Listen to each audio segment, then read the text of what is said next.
So a little bit about me. So my name's Donna. I'm the project officer for Healthier Tuckshops Support Program. I'm a nutritionist, 15 years in stakeholder engagement and health promotion before I started off in Quast. I did join the team late last year in December. And I've been involved in the local school P&C Association and school tuck shop for roughly 6 years. And during that time, I've worked across a number of schools and across a number of different tuck shops as well. And they're my contact details. So if you ever need anything, please do call me. My job here at Quast is basically to be your support network into Quast. So if you've got any questions or you need any help or assistance, the whole Quast team is available, but my job is to work directly with all of you. And it's good that I love doing it because I get lots of phone calls, so keep it up. So for the next part, if we do an introductions, now what I have been trying to do is rather than going around the room, I just like to make sure that everybody's names are up to date on their little profiles. I think what I might do today is if you do have anything that you particularly like to know about food waste in the tuck shop, please just pop it into the chat, and then I can come back to that as we progress through the presentation, because there might be elements where I know I'm discussing it a little bit down the track, or it might be something that we haven't discussed or I haven't thought of. So I'll definitely make sure I bring it up. So rather than it go around the room, if everyone just pops any questions they have in the chat, that would be amazing. And you will all get a chance to chat because I will create opportunities for you throughout the next 45 minutes for you to do so. So a little bit before we get into our topic for today, I wanted to let you know what's happening at Quast at the moment. So we've been really busy since the beginning of the year. Term one's always a really busy period for us. We do a lot of publications. So our Term 1 magazine went out, and that's to members and non-members. So if you're not a member of Quast, you should have received an email talking tuck shops. It's an e-magazine this year. So if you didn't get a copy of that, can you please let me know? And I will send you the links from our website. It is available on our website, but it's just as easy for me to send you an email. And also we've had our Healthier Tuck Shops newsletter go out. And that was about a month ago. And if you haven't received that, again, let me know, because I will make sure that you get a copy of that as well. Oh, that's right. Sue's just said she can't talk because she's in a meeting at work. No worries, Sue. I will make sure I don't do anything too loud. No worries. So yeah, but do check out these if you haven't read them, because that does keep you up to date with everything that we've got going on. We quite often have case studies in there. We have fact sheets. We talk about, recently we spoke about school veggie gardens. We also spoke about improving relationships, because we know at the beginning of the year, particularly with the changeover of a lot of P&C, if you're a tuck shop that is run by the P&C, quite often we'll have change in leadership, and that can create a little bit of disharmony and a bit of a disruption to your day-to-day. So we have some tips on how to take control of that and make sure that any change in leadership is minimized, and it enhances your day rather than detracts from it. We also have the ABC Expo, which I wanted to talk about next. And that, I don't know if you've heard about that, but it's actually an expo that we have coming up. It's called a Better Choice Expo, and it's actually a trade and training event. So tuck shop conveners across Queensland are invited to attend. This is something that Quast is putting together in partnership with Health and Wellbeing Queensland. And the program it's for one day. It'll feature a range of educational information sessions, and there's the link there down the bottom of the screen. So if you Googled ABC-Expo, you'd find it pretty quickly. Also, I'll send these slides around at the end, and if you click here to register button, I've actually created a live link there, so you can even go and have a look at the program. They're updating it all the time with new speakers coming in. So go on, check it out. If it's something that you think that you might want to come along to, please do.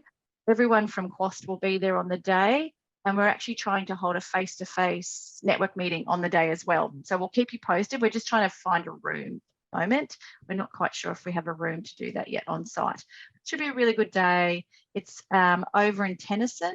So it's over at the tennis. I don't know if you've ever been to the tennis here in Brisbane, but it's being held out over there. So it's a really lovely venue. a little bit different too.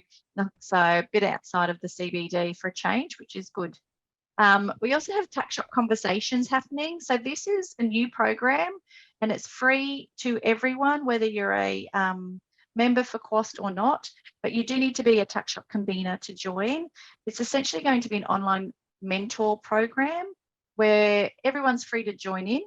And what we'd like to do is it's all about advice giving and solution sharing, essentially. So we will be the facilitators and we will have over a 12-week period, we're going to have 3 Tuckshop related topics that we'll present to the group that join up. And then we'll present some questions. And then it's all about creating discussion and sharing of knowledge between individuals. And the reason why we're doing this is because we get a lot of calls into Quast about so the 3 hot topics at the moment for us are kitchen equipment. So everyone's looking at updating their kitchens and what they can do if they do get a chance to update their kitchens. What should they be looking for with regards to equipment? So we have we have 4 weeks where we'll be discussing equipment and kitchen layouts and what works, doesn't work. And then the next one's going to be with the rising cost of food.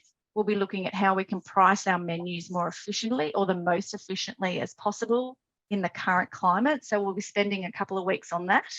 And then the final one is actually the final week or the final 4 weeks of the program are going to be actually designed by you. So over the course of the first 8 weeks, we're going to be asking you questions about what would you like to discuss, and then it'll be whatever comes out on top. It'll be the first top 4 topics, and then we're going to spend those remaining 4 weeks talking about that.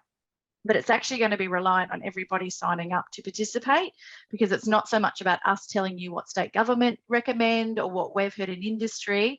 It's about what your own lived experiences and being able to share that with everybody across Queensland.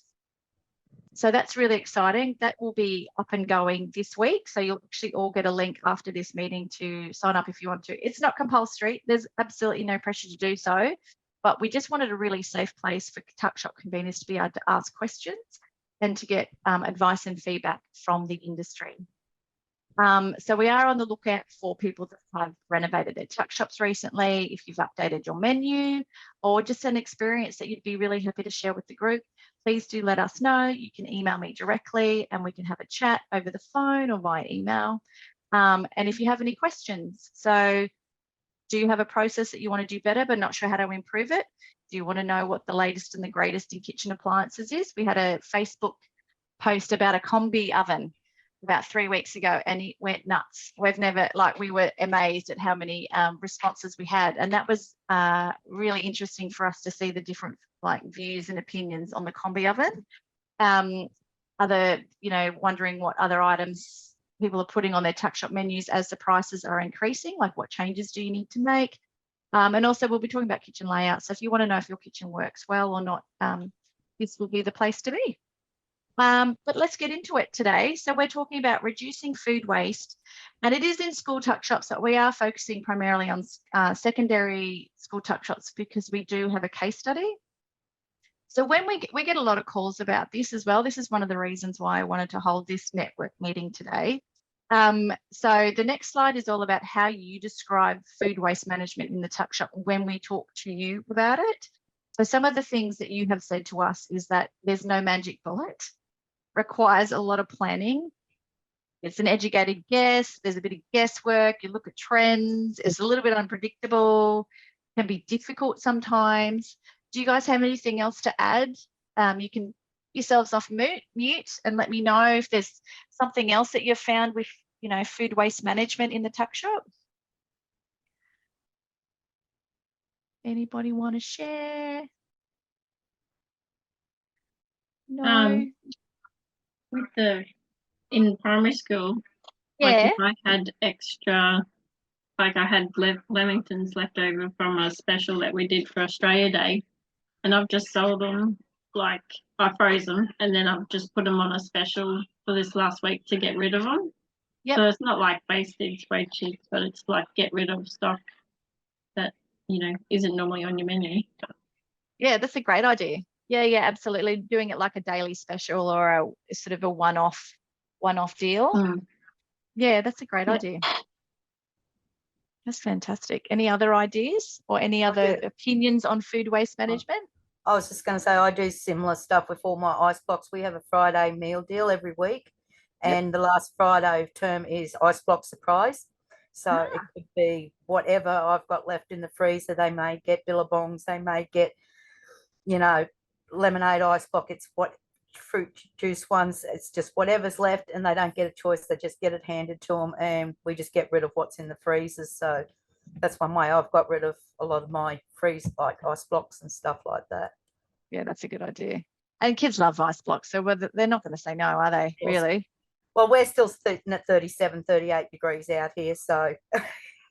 And we got to 32, I think, today in Brisbane. That was hot enough for March for us. It's pretty hot out here at the moment. I don't know how, I feel like it's hotter than it normally is. Do you find that, Sandra, out at Longreach? Is it hotter than normal for you? Yeah. We've had humidity out here this year. It's made it hotter. Yeah, it's weird. Like normally by now it's a bit colder, but it's not. In Brisbane, it's been, I don't know how everyone else is coping with this heat, but I am not coping. All right, so we have got a case study today. So I've got Megan. Yes, there she is. She's still there. So I'm going to run through it. Megan is going to jump in and sort of what I get wrong, she will correct me on, basically. So I went out and visited Megan at Ferny Grove State High School last Friday. So I took this lovely little picture. It was a beautiful sunny day. Thought I'd make the most of it while I was there. And this is the front of the canteen. And so this is the lovely Megan here on the right, who is the canteen manager. And then we have Lisa. So Lisa is an assistant. And there were many more people working on the day, but Lisa was the only one that was also happy to be photographed. So it looks like a small team, but there's actually quite a large team sitting behind Megan to deliver the Tuck Shop program. Is that right, Megan? Yes, that's right. I wasn't overly happy with having my photo taken, but I agreed to it. That's amazing, doesn't she? There's nothing wrong with that. I told you I got all the good angles. I went to like photography class. I was told all the good angles of photos these days. So a bit about Ferny Grove. So it's a large high school northwest in Brisbane, about 2,000 students. There's, I think, 6 staff. Is that right, Megan? Yeah. The canteen is open to all students. So they have two locations. So they have a canteen and they have a cafe on site that they're also responsible for. The cafe is in the seniors area, and I think teachers go to that one as well. Is that right? Yeah. Yes. Yep. So they're open 5 days a week and do 3 services. So they do breakfast, morning tea, and lunch. So I was lucky enough to be there for morning tea on Friday last week, and it was busy. It was so busy. There was a lot of kids. And so Megan has been kind enough to share her. So Megan, did you want to tell everyone a little bit how long you've been in the role for and how long you've worked at Ferny Grove? So I've been working at the Tuck Shop for about 8 years, but I used to only work part-time. I had another job as well. My background is in food manufacturing and quality assurance. So about 2 years ago, the old manager of the Tuck Shop left us a bit in the lurch. So I was trying to manage the Tuck Shop plus do my other job. And anyway, I decided at the beginning of last year, if they want to be 5 days a week, I'd start there 5 days a week. And it's been great. I really enjoy being the manager. And we've done some really great things. So that's me. Thank you, Megan. And so Megan was kind enough to share some of her ideas and what she does around food wastage. And she did let me know that the current food wastage on site for her at the moment is about $150 a week, and that's the selling price. So in terms of cost price, it would be a little bit less. But yeah, that's the selling price. So, and she's going to, and while we were there, it was really quite busy, but you could definitely see every child was walking out with something. So, and even at morning tea, you definitely ran out of food, but there was still definitely food available. So not all the food obviously was available, but there was still a large portion of food available at the end of morning tea. which I think indicates that, you know, if children are really hungry and if they do want to eat something, then there's always something for them to purchase. So, and I think it's a nice thing to know that no student will go hungry, particularly in this day and age. Making sure that children are well fed is obviously very important. We want them to be fed and focused whilst they're at school. So the next couple of slides are really, I've sort of segregated the way that Megan has dealt with food wastage at Ferny Grove. So the first one, sorry, if I just get back on the screen, is food purchasing and storage. So these were some of the things that Megan sent through to me to let me know. And these are some photos that I've taken, obviously, whilst I was on site. So buying all fruit and vegetable on Mondays where possible. Megan's having a few issues with delivery drivers at the moment. So she has had to resort to ordering food on a Friday just so that she actually had fresh food on the Monday. But she does tend to order it on a Monday. And is that so that all the food will, with the aim that all the food you only order for that week? Is that right, Megan? Yeah, that's the plan. So on a Monday, the idea is we get a big order between 6 and 8 in the morning, and then sort of try and portion it up for the week. And then sometimes we'll need to get a top-up order on a Thursday or something like that. But yeah, that's the plan. But yes, we've been let down a few Monday mornings, so now we're looking at getting a small order on a Friday just to get us started on a Monday, and then getting a larger order on a Tuesday or Wednesday. But Mondays is a big prep day as well, so that's when we, you know, grate a lot of carrots and do that sort of food prep. So it's ideal to get it on a Monday morning for us. What does anyone else here in the group, do you follow something similar with regards to getting the fresh food in, or how do you manage sort of and segmenting the food out? How do you manage sort of getting the bulk orders in and then managing the supply once it's in the tuck shop? My fruit and veggies I can only get through IGA because that's the only place we have fresh fruit and veggies out here. So yeah. And do they deliver, Sandra? No, I have to I go down on a Tuesday afternoon and pick it up and take it in. Yeah. And do they offer you a discount or anything, or do you have to pay full freight? Full price. Love that. Yeah. Excellent. All my other non-perishable stuff comes in on a Wednesday because all our stuff comes from Rockhampton. So it's brought out by truck. The truck leaves Monday afternoon and drops off on the way through Emerald from Rocky and then out to us. So yeah, I have to order on Friday for it to be in on Wednesday, and you've got to order. So for me, for this Wednesday, I had to order not last Friday, the Friday before. Wow. Oh, wow. So I've got to be 2 weeks ahead of what I'm doing. Yeah. Does anyone else have to do that? No. Jodie, what about you? How do you manage food at the tuck shop? I do a shop at Woolies for fresh stuff on a Monday. Yep. And then we have bid food deliveries once a week. And do you go? Sorry, keep going, Jodie. Sorry, my internet's jumping in.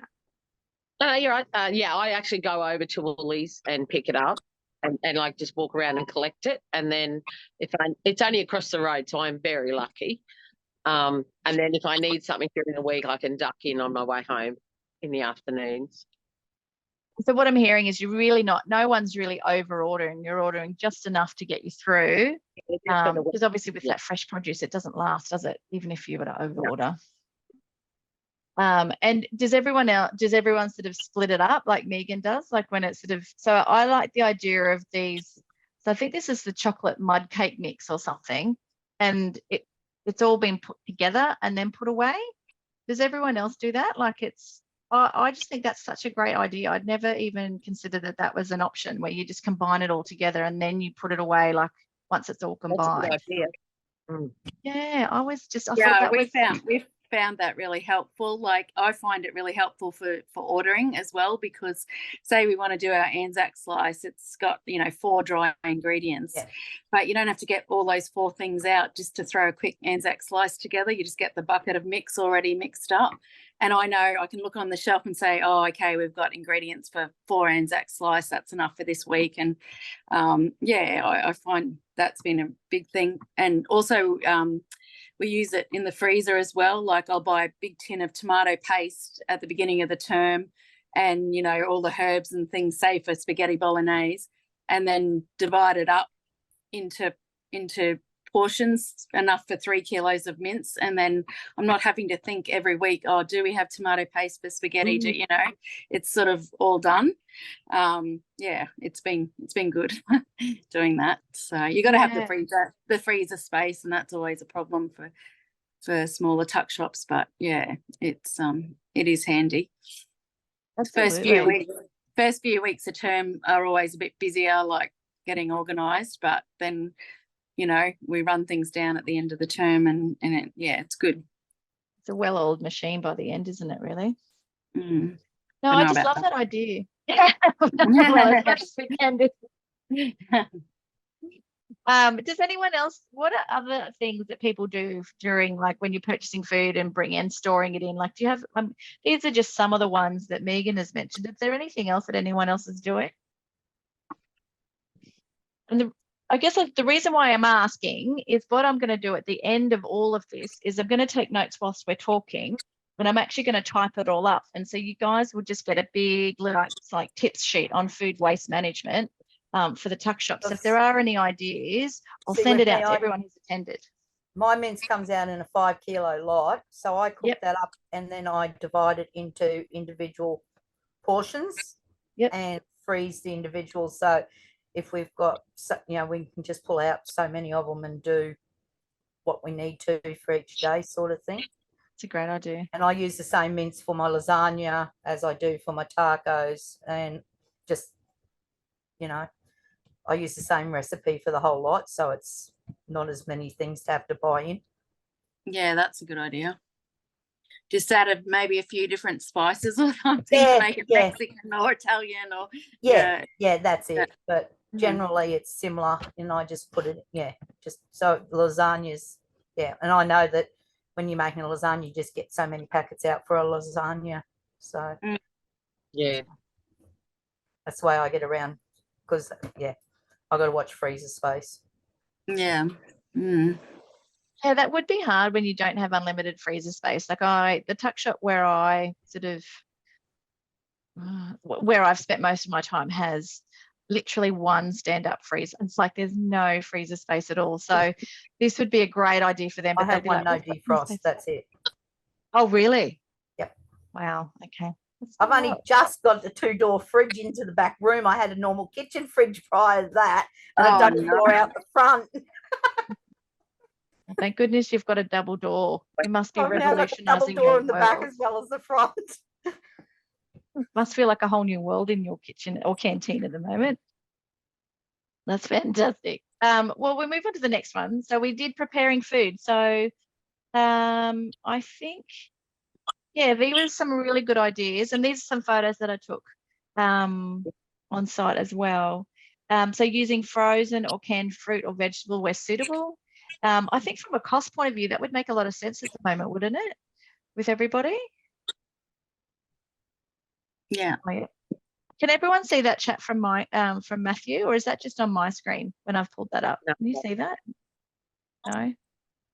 Oh, because Matthew was just sort of said large quantities of flour or bulk cake mixes are best to be put in the freezer for a few days to kill Indian meal moth eggs that exist in products. There we go. That's a really good tip. I like that one. I will make a note of that, Matthew, on the tip sheet when I send it out. That's good. I didn't know that. There we go. So fruit salad, obviously portioning that out on a Monday so you don't overuse a certain fruit. We're all guilty of that, aren't we? Favouring one fruit over another when we do a fruit salad.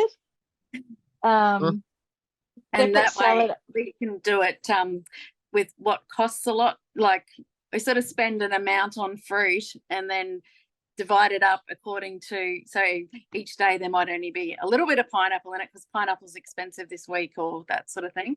But I found when we just had, you know, a big crate of fruit in the fridge, people would just go in and grab what they thought they wanted, and you know, at the end of the week all you'd have left would be a couple of oranges or 3 bags of grapes or something. So yeah, if we portion it up when we first get it, then nobody will overuse the fruit that they like. That's a great idea, and it's actually making it go further, isn't it? Yeah. And I like that whole thing of the separating the salad items. So I did see that while I was in there. I took a sneaky photo of your fridge, Megan, of the salad items. So so there was all like, so a lot of it was washed and cleaned, obviously, and there was, and I feel like it looked like it had been cut up daily, but it was separated out into portions, kind of, you knew how much salad you had for every day that you needed to use, and it was all ready to go. Sort of the vibe I got from your fridge. Yeah. Was there anything with preparing food? So obviously I've written that lasagna in terms of obviously the big, like the meat. So I've put that down, Sandra, as a tip. So like from buying meat in bulk and then separating it out and freezing what's not required, but then trying to use that across multiple menu items. I've put that down because I thought that was a really good one. Is there anything else that people do to minimize the amount of food wastage that might happen when we're preparing meals?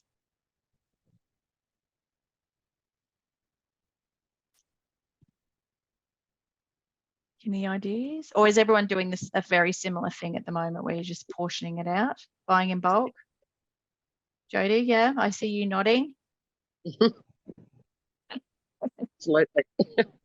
And I like the idea about the sandwiches. So I think it might be in the next one. I'm not sure with the managing prepared food. Yes, it's in this section.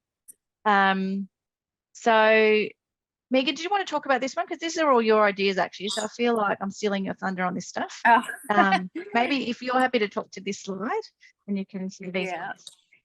So what we tend to do, I mean, it's so much different to a primary school. I can't even imagine how you guys have dealt with all the food shortages from suppliers and all that when you're actually dealing with kids who want specific things. I mean, a high school is a lot easier because it's like a shop. So we just fill up our cabinet with food that we think they want and sort of first in, best dressed. We only do a minimal amount of pre-orders, like for the kids who can't come into the tuck shop because it's too noisy or that sort of thing, or kids with special dietary requirements.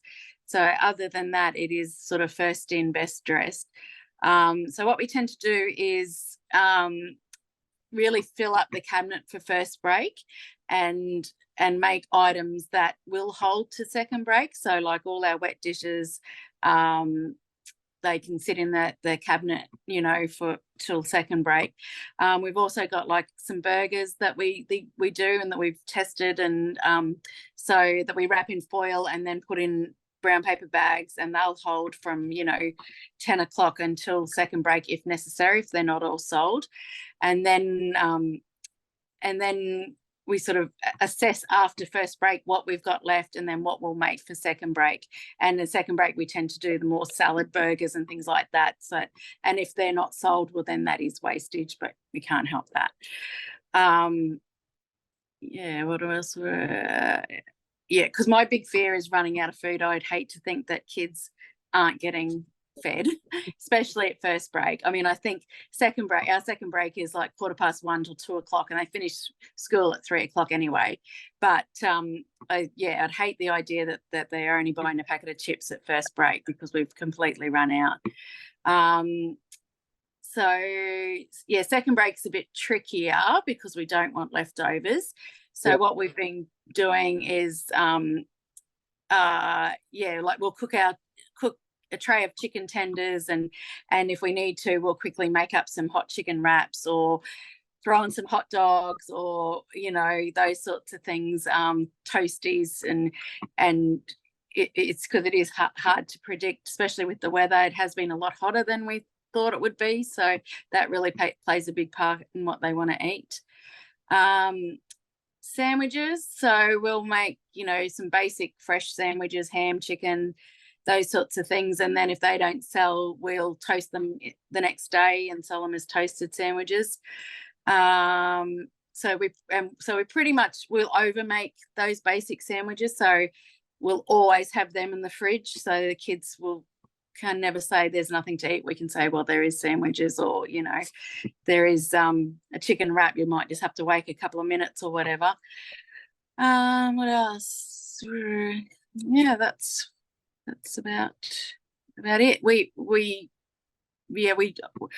I'll always stand up for us with anyone who complains about our wastage, because you know, as a percentage of our sales, it's very low, and I just think that a certain amount of wastage needs to be factored into your costings, because you don't want to you know, you don't want kids to go home hungry. And, you know, I think that perception can come out in children, even if it's not true. They'll say, oh, we don't go to the tuck shop because there's never any food. And since we have sort of overproduced for first break and then had this backup system for second break, we're busier, because kids will come halfway through the break because they will know that there is some sort of food for them to eat, or not just a sandwich, but a couple of different options. So yeah, and that's why I worked out that percentage, and our wastage is well under 1% of our sales. So yeah, I don't think that's a problem at all. And you know, our cleaners who come in the afternoons, or our IT guys who we're trying to bribe, they'll often get a free something or other on a Friday afternoon. So that's always good. Yeah, so Food is the way to everybody's heart. yeah, that's right. So we don't discount food on a Friday. We did sort of think about that, but we found, I mean, we will occasionally, like this Friday being the end of term, if we've got, you know, flavoured milks or things like that we need to get rid of, we will sell them cheap at second break. But in general, we don't do that, because I just think, you know, kids then expect it and they start asking for it, or they'll hold back, you know. So yeah. Has anyone tried that rule like that before, where you've tried to discount it after second break, like second half of second break? Has anyone done that before? I've heard, yeah, I've got a story from a tuck shop that did that, because obviously they had waste that they were trying to get rid of and they didn't want to throw it away, and everyone just stopped coming at the first half, and all the kids just started coming at the second half, and they had no rule on it would only be 25% of all the food. It was like all the food was discounted, so the kids were just getting it cheaper, and obviously the tuck shop just was not making any money because everyone was just getting it cheaper. So yeah. yes. Yeah, it's a slippery slope when you start discounting food, like across the board, I think. So yeah, poor time. They had great intentions, but it just backfired on them so badly, because children are so devious when it comes to things like that. If they can get it for free or half price, they will. Matthew, I don't know if everyone can see in the chat, but Matthew's just said that he started recording daily wastage using a barcode scanner and a spreadsheet he created, making it quick and easy to do. And then he does a similar thing to have more than I think is required for first break to sell on second break. So that's actually a good idea in terms of a barcode scanner, because then it obviously will just automatically straight into a spreadsheet. So that's spending less time recording that. That's a great idea. That's if you have a barcode scanner. I certainly do not at the local tuck shop. But we are still a primary school and still very small. So in terms of and so the next section where I sort of looked at was managing food continued. So I think you've sort of spoken about this. I did want to mention the smoothies. I thought this was a great idea, actually. So any leftover, I noticed that any leftover fruit that they had towards the end of the week, they actually froze into these little cups that you can see on the screen into little smoothies. And so when they had smoothies offered on the menu, they actually had all the fruit and then the ice and the ready to go. And so that sort of again reduced some food wastage that was on site, which I thought was quite clever.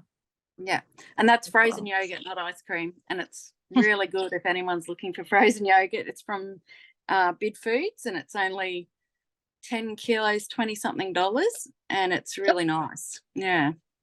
Yeah, yum. That looks Yeah. good, actually. I was sad that they weren't offering smoothies that day when I was there, to be fair. In the mornings for breakfast. And because you have sushi twice a week, is that right? Yes, yeah. And we don't over order the sushi either, because, you know, of course that doesn't hold over. So there's a bit of you've got to come at first break and get your sushi if you want it. So yeah, we let the teachers pre-order, like they can email through an order before 9 o'clock. So that's been good. We've got a lot of teachers now who we feed, so that's good. Yeah, but sushi is, you know, awful if it's more than a few hours old. So What's that? yeah. 2 4-hour rule, isn't it? Really, I think anything over 2 hours, Yeah. you just got to get rid of it. Yeah. Yeah. I was just going to say with I was just looking at this final point on this slide about keeping the catering menus a little vague. Does anybody else do that when they're sort of towards the end of the week? They like to keep things. I think you were mentioning, was it Sandra before, about the icy poles? Was that you, Sandra? Yeah. Yeah. Does anybody else do that? Like keep it intentionally vague so that you can kind of move stock off and away from everything and clear it out? Yeah, see, Friday we only have, for first break, we have the one item, and that's it. That's all, like, it's a meal deal package. So they usually get a hot food item, a snack, a drink, or ice block with it. So it started about, because I can't get volunteers. I have myself and one grandma out here. When you're doing like 100 odd orders on your own, basically, 100 and something orders, it gets a bit difficult when you've got bits of this and bits of that and everything else like that. So the principal, with COVID, we came up with this meal deal idea, and it's worked really, really well. And that's, yeah, so that helps also me with my organisation. On a Friday, I know I work on 100, 150, 100, 120, and go from there. We only have a school of 150, 160 kids, so you know, we get about 3/4 of the school. Wow, that's a lot. So that's a pretty big proportion of the population using the tuck shop. yeah, So did you say that meal deal package, it was a hot food item and a drink? Was there something else in there? A snack. So the snack could be popcorn. We made, like, we have a red one. I get one red day a term. So mine's this one, which we're running in conjunction with Rainbow Day for Autism. So they're getting an iced rainbow cupcake. Oh, lovely. Yeah, and so yeah, they'll get that, a hot item and a drink, or so they can pick a drink or ice block. And they just we have QKR, so they get on there and they can pick drink or ice block. Which way to go. And the ice blocks are all, everything's basically what I sell in the tuck shop anyway, except for our red days. So and yeah. And so you select the hot food item available on that day, is that right? Yeah, so we do a variety. Like last week we did a chicken wrap, which was chicken, lettuce and mayo in a wrapped up, and they had popcorn, and then they could either get a milk drink or a vanilla ice cream with it. So I do. Yeah, that's pretty good. That's a good point about staffing. I think that's something that's not often, it's such a difficult problem. Like that's even harder to solve than food waste, to be honest, around staffing, I think. So well, I have one grandma and she's pretty good, but yeah, she's not always there. So I can do it on my own. If I just have that one item, it's just bang, bang, bang, bang, go.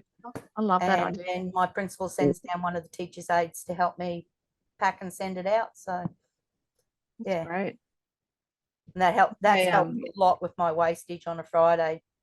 Yeah. Especially because I know that's it. That's what I have. And there's not a lot of, bits of lettuce, bits of this or whatever left over. So and that's helped me a lot. Do you have pre-ordering or? Yes, we use QKR. Yeah, that's right. You did say that. Probably 98% of QKR, and then I get a few over the counter, but not a great deal. Yeah, okay. So I like how you put the quantities in QKR. So like, Pardon? I like how you can put the quantities Yeah. in QK, like stock control, so that you can, like, if you've only got this many grape cups or something, you know, that's all you've got to sell. Yeah. So don't QKR has got rid of a lot of my waste, like cut down a lot of wastage and all through the online ordering. So yeah. Do any other, I know that Megan, you don't have any online ordering, but does any of the other schools that are a secondary school have online ordering as well as, or just over the counter? Yeah, you've got online as well, Jodie? Yeah, I have flexi schools. I do flexi school, and then I have over the counter. Yeah. What's your So- proportion? Like, is like how many use flexi schools? Probably about 80%. Yeah, okay. Yeah, they're more. We're trying to get them the first year they come into year 7 to encourage them to sign up, because it's a lot easier. So I've noticed the last couple of years the younger ones have signed up and they're just continuing to use it. But once they get to year 9 and 10, most of them have their own bank card and they want to use that. So we have FPOS Cash or the Flexi account where they can put money on their Flexi schools. Yep. Yeah. Yeah, that's interesting, isn't it? That's an interesting ratio for a high school. I think you're going to be in quite a unique position there, Jodie. Most high schools I speak to are the reverse. I know we've got yeah. about 750 girls, so it's Yep. just a girls' high school. But yeah, most of them are pre-ordering online. Yeah, which is good. A lot of them come from schools like primary schools that have had it before. I think so. And they're so used to it. I think once primary schools are rolling it out, once they get into high school, it might become more and more common to use it into a high school. Yeah. I don't know. That's interesting, isn't it? Now, Megan's dropped off, I've just noticed from the chat. Sorry, I was listening. But I think that's a really interesting, because I have noticed that it is a lot more of the year 7 and the year 8s that want to do the online ordering. And it's just about whether the high school keeps it up or not. So I know Megan used to do it, but they don't do it anymore because it was too much. It was just like it was from a staffing point of view. They didn't have the staff numbers. Here we go. She's coming. Yeah. They didn't have the staffing numbers to do the online ordering as well as. So yeah, it's interesting how Sophia College, it's obviously Catholic or a high school, and they are only online because they're only just starting off, like only just they're going to be a big school when they're fully all built, but I think there's only a couple grades there, so they're just starting off with, you have to order it like 2 days in advance or something. Like their tuck shop's only Tuesday and Thursday, and so they have to order, you know, on the Friday or the Monday or whatever, so you get it on that other day. There's no over-the-counter things. Did you say? Yeah, Sophia College. It's a new high school that's opened up just near us. Obviously, a private one, and one of my volunteers, her eldest goes there. So that's fascinating. Megan, you just dropped off, but we were just talking about how there's a bit of a trend in more online ordering happening across some schools. So, okay. Yeah, so Maren was just saying that there's a new college, Sophia College, just opened up, and it's all online ordering. And Jodie was sharing that she has a high school, but it's an 80% online ordering, 20% over the counter. So, and they're finding, because they can limit orders online, that it's another way that they can really help manage their food wastage by network. So, but yeah, so I know it's getting on, so we might move on to the next one. I know we could talk all day about this stuff. I think it's difficult. You go, Megan. Oh, we lost her again. I think it's difficult when you try and do both. Yeah, like, absolutely. There's challenges. We used to try and do both, and like Fridays we'd end up with like 100 pre-orders, and it just meant one staff member was basically managing those 100 orders. But now I didn't agree when we first got rid of the pre-ordering, but now I can sort of see the sense in it, because you know it is so much easier. So as long as we've got enough food for everybody, Yeah. Yeah, I think that's a big thing. As long as everyone gets fed, No. that's the priority, isn't it? Yeah. Are we still there? I don't know if you can hear me. That's Now right. Sue has, Yeah. Sue has to go, so I'm just saying goodbye to Sue from Nunda. Bye, Sue. I think she's already gone. She had to run. So, but that was great. So Sue was actually from a PNC. So I was actually hoping to chat to her, but I'll have to call her later. But I was interested. I think she's new to the role. So she's the vice president at the PNC. So I was interested to get her thoughts, but I will chat to her later when I get another chance. Now I know we're nearly at time, and we did have an exercise, but we've sort of done it as we've gone through across here. So I've got some more lists, but if you do think of something else after the session, just send me a quick email. You should have all got my email from yesterday when I sent you guys the link. So just respond to that and just pop them down. And then what I'll do is by the end of the week, I'll make sure that everyone, this sort of tip sheet has been sent out to everyone. So we've already gone through all of that. The other thing I wanted to talk about really quickly is obviously these statewide meetings. These happen, the plan is next term for them to be happening pretty much every week.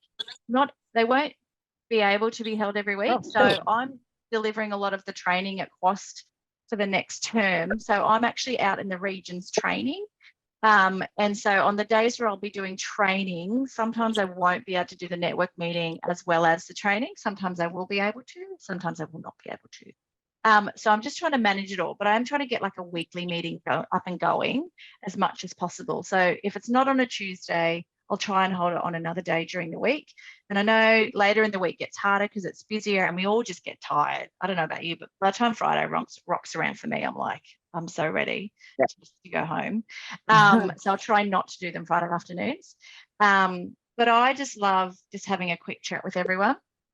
And it's really great to see some friendly faces and new faces here today. So I've really loved that. And the topics will change. So I've been doing some regional meetings here in Brisbane for the Brisbane Metro, and I've been doing some topics around policies and procedures. Last week I did a statewide network on advocating for your tuck shop, so getting what you need and sort of giving people some hints and tips about how to advocate for your tuck shop. So I'll be running that one again in a couple of weeks. Policies and procedures is coming up in a couple of weeks. So if you are interested in that, please do log on to that one. You also get a big long list of policies and procedures that QWOS recommends for a must-have and a nice-to-have if you're running a tuck shop. They don't have to be too complex, but it is important to have policies in place.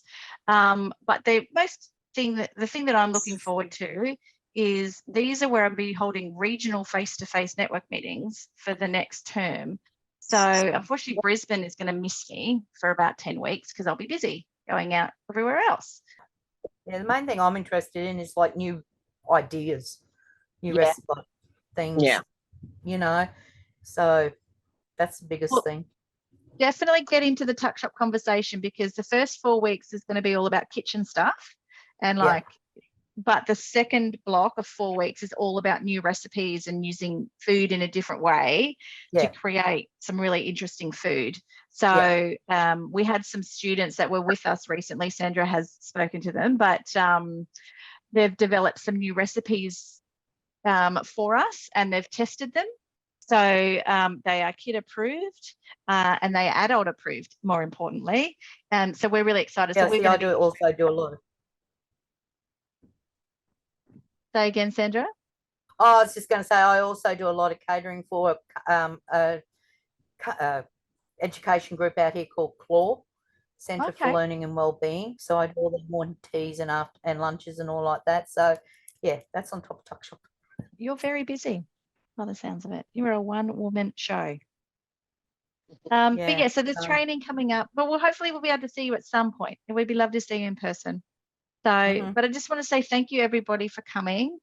If you have, I've just got a message from, hang on, let me just pull up the chat. I don't know if you can see that on there. But for Marianne, did Marianne say? She goes, I find most wastage occurs when catering for functions. Haha, Sandra, we were just talking about that.